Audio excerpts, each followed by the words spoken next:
Hello, বিসমিল্লাহিররহমানিররহিম। আসসালামু আলাইকুম। সবাই কেমন আছেন? আশা করি সবাই অনেক ভালো আছেন, সুস্থ আছেন। তো আজকে প্রথমে ভিডিওটা আরম্ভ করে নেই। আজকে হলো আমি এই যে দেখেন কাঁচা আম নিয়ে নিছি। তো বছরের প্রথম কাঁচা আমের বানাবো, মানে আচার বানাবো। কিভাবে আচারটা বানাই সেগুলো আপনাদেরকে দেখাবো। তো আমার রেসিপিটা ফলো করবেন, আপনাদেরকে দেখানোর জন্য বানানো হইতেছে। আর এদিক দিয়ে দেখেন আমি সবকিছু মশলা একসাথে নিয়ে নিচ্ছি। এই যে দেখেন এখানে আছে চিনি, এখানে চিনি আছে, তারপরে হলুদের গুঁড়া, মরিচের গুঁড়া, এদিক দিয়ে দেখেন গুয়ামরি, তারপরে অল্প কালি জিরা আছে, জিরা আমান জিরা। তো এখানে শুকনো মরিচ, কাঁচা মরিচ আর কয়েকটা রসুন নিয়েছি। তো কাঁচা আমের কাঁচা আম দিয়ে রেসিপি বানাবো, সেগুলো আপনাদেরকে দেখাবো।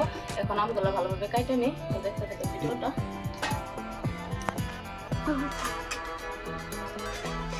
দেখেন কত বড় বড় আম, এগুলো আমার শ্বশুর বাড়ির গাছের আম। এগুলো আচার বানানোর জন্য আনা হয়েছে, এখন আচার বানাবো। তো কাটে নিই এইভাবে,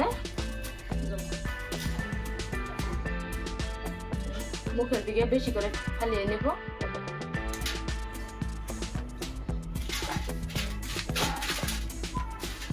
আমগুলো বড় বড় হয়েছে।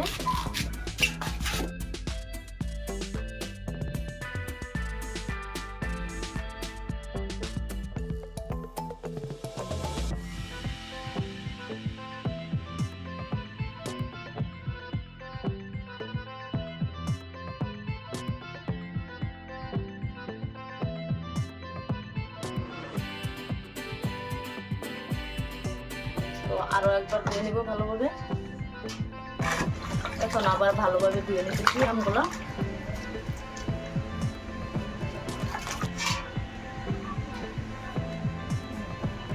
তো এখন আমগুলো ভালোভাবে ধুয়ে নিছি। এখন অল্প হলুদের গুঁড়া দিয়ে, অল্প হলুদের গুঁড়া, অল্প মরিচের গুঁড়া, হলুদের গুঁড়া দিয়ে আর অল্প লবণ দিয়ে ভালোভাবে মাখিয়ে নেব, মিক্স করে নেব ভালোভাবে সুন্দরভাবে আমের সাথে।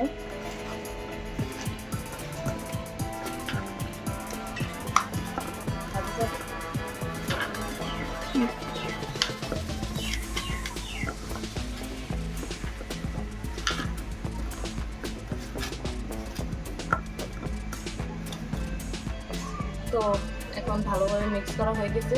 এখন এটা অল্প ফ্যানের মধ্যে দিয়ে রেখে দেব।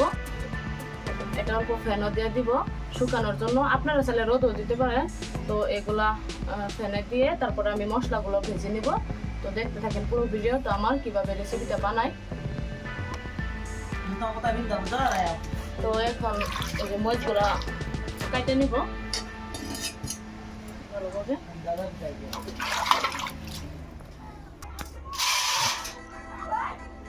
দেরি না করে দেখতে থাকেন। তো বন্ধুরা, এদিকে এখন মশলাগুলো ভাজে নিব। এই যে পাঁচফোড়নগুলো কড়াইটা বসাই দিছি, বসাই নিয়েছি। এখন দিয়ে দিব, যে দেখেন জিরা দিয়ে দিলাম, জিরা। তারপরে এই যে দেখেন এখানে আছে গুয়ামরি আর কালি জিরা। এই যে গুয়ামরি দিয়ে দিব, তারপরে লাস্টে দিয়ে দিব। ভাজা হয়ে গেলে কালি জিরা দিয়ে দিব। এখানে এগুলো ভালোভাবে ভেজে নেব আগে প্রথমত।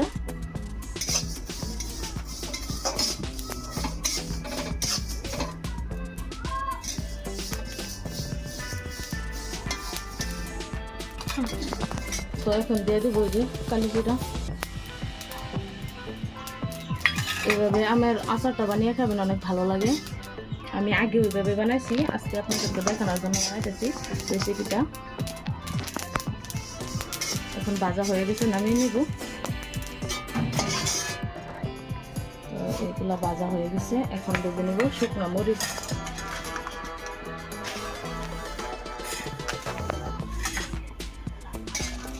শুকনো মরিচ ভেজে নেব। আর এদিক দিয়ে 3-4টা রসুন দিয়ে দিতেছি। রসুনটা ভেজে নেব অল্প করে। হয়ে গেছে, এখন নামিয়ে নেব।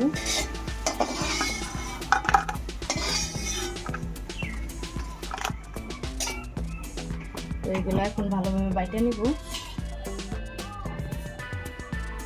এখন এই 5 ফোড়নগুলো বেটে নিব।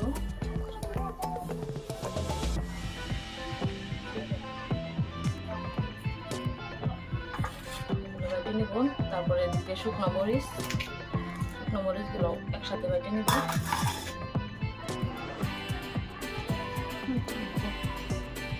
তো এগুলো আদা বাটা করে নিব, একবারে নিপিস করবো না, মানে আদা ভাঙা করবো।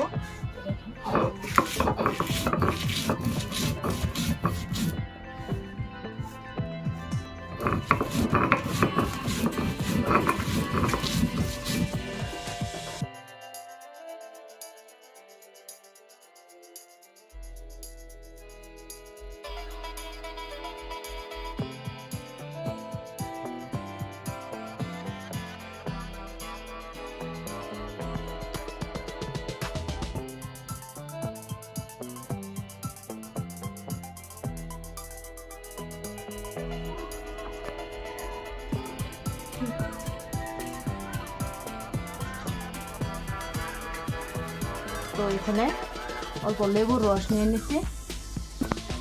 তো কড়াইটা বসায় নিছি, এখন তেল দিয়ে আমগুলা ভেজে নিব। অল্প বেশি করে তেল দিয়ে নিব, বেশি করে তেল দিতে হবে। এই যে দেখেন আমি তেলটা দিয়ে দিছি, অনেক বেশি তেল দিছি। এখন আমগুলা তেলের মধ্যে ভেজে নিব। আমটা দিয়ে দিতেছি।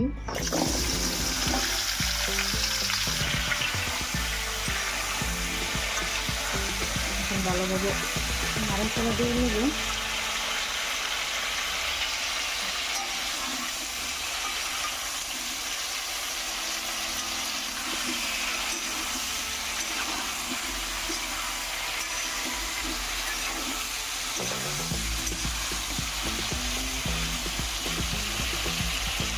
আমগুলো আমি ডেকে দিব না, এইভাবে নাড়াচাড়া করে নেব।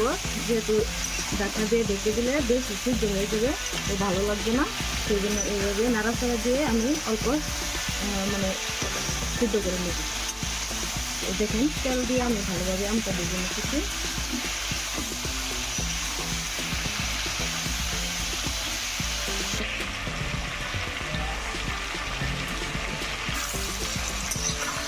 এখন দেখেন কালারটা অনেক চেঞ্জ হয়ে গেছে, সবুজের থেকে এখন দেখেন অল্প মানে সিদ্ধ হয়েছে যে।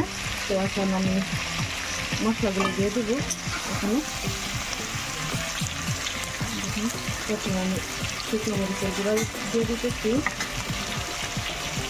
তারপরে হলুদের গুঁড়া,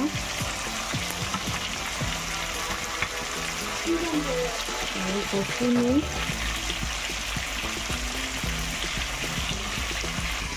যে অল্প লেবুর রস নিচ্ছি। এখন এখানে মশলাগুলো দিয়ে দেবো, মিক্স করে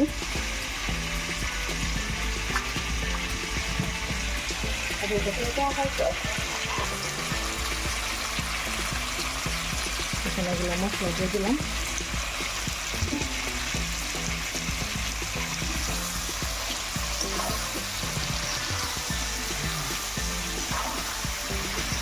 আমি অল্প বেশি চিনি দিয়ে দিচ্ছি, যেহেতু এটা টক জাল মিষ্টি আচার হবে আমার আচারটা।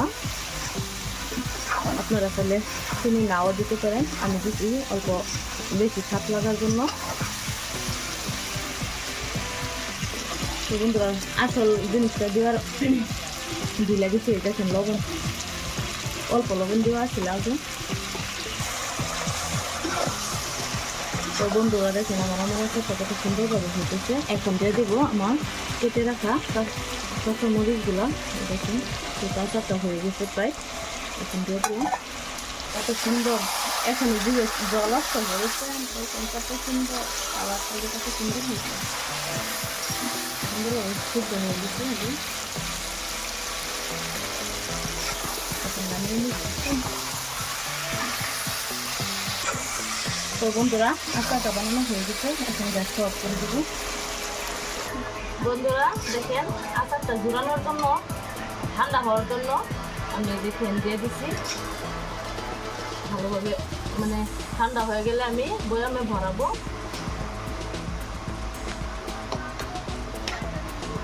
আর সবাইকে খাওয়ার জন্য এখন দিব অল্প অল্প করে, অল্প অল্প করে বেড়ে নেব।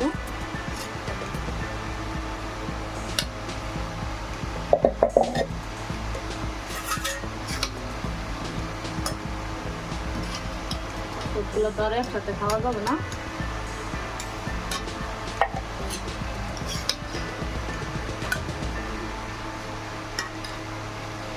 ওই যে দেখছি। এখন আমি অল্প খেয়ে দেখাই আপনাদেরকে।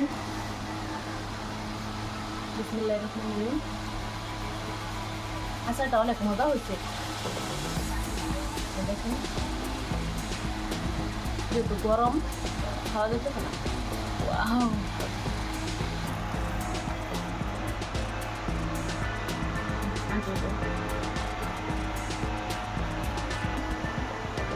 বিসমিল্লাহ।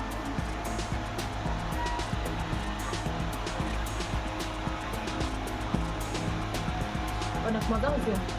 তো আমি ভিডিওটা যেভাবে বানালাম আচারের রেসিপিটা আপনারা কীভাবে বানাবেন, তো এখন বয়ামে ভরে নেব। আর দেখেন সিসার বয়াম, প্যান দিয়ে দিচ্ছি, ডুবিয়ে গেছে। এখন ভরে নেব।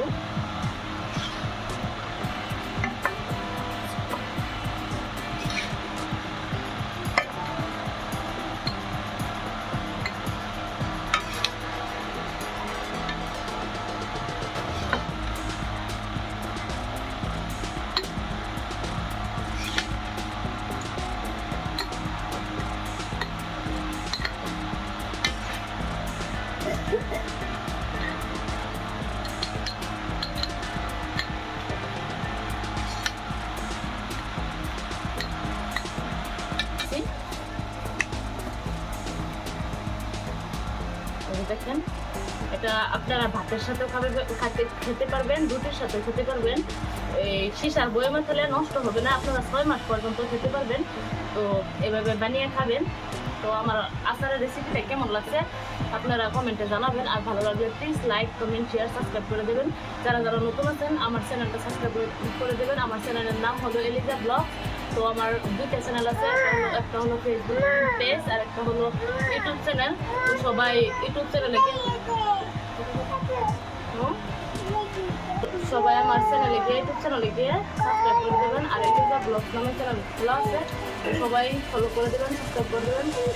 ভিডিওটা ভালো লাগলে সবাই পুরোপুরি ভিডিওটা দেখবেন।